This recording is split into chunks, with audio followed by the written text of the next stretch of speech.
Medicaid Administrative Claiming is a new source of funding reimbursement for public and charter schools. Your district receives funds based on activities you typically do. You are a participant in this program because your district can receive extra funding for not a lot of extra effort. What is your role in participation? You've been selected to participate because your position lends itself to some of the reimbursable activities.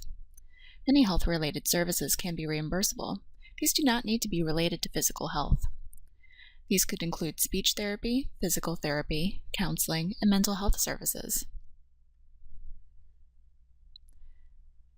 The MAC system will send you a random moment sample. The MAC system will collect data and wants to know what activity you are performing in a random moment of time. Based on this data, the MAC company will evaluate it for reimbursable activities. You will receive an email from nmac@pcgus.com. It will read, "Urgent, do not delete random moment time study." Truly, don't delete it. It's not spam. You'll receive this email 3 days before the moment, 1 day before the moment, and late notices will be sent if you don't complete it. The email will contain the website, your username, and password to document your moment. Random Moment Sample will ask you 4 questions. These 4 questions will always be: who is with you? What activity were you performing? Why were you performing that activity? Were you performing a medical service, and if so, is that service in the IEP? Remember, these services do not need to be related to physical health. You can include speech, PT, OT, and medical health services as well. You have 24 to 48 hours to complete this random sample. If it is not completed within 48 hours, your district coordinator will be contacting you so that the moment will be completed.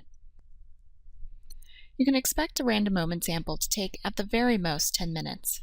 The random moment samples truly have no pattern. They are completely random. You can expect 1 to 3 of them a quarter. Do we have to be working with a student on Medicaid in order to document the random moment sample? The answer is no. Simply document what you were doing that time in the moment. You don't have to designate a Medicaid versus non-Medicaid student. When is it possible to receive a random moment sample? As we discussed before, you can expect 1 to 3 random moment samples each quarter. You can receive them at any time within that quarter. What if I can't remember what I was doing at that exact moment? Do your best to be as accurate as possible. The sooner the better, as the information will be fresh. You can always look back on your calendar, lessons plans, and schedules for reference if you forget what you were doing at that exact moment.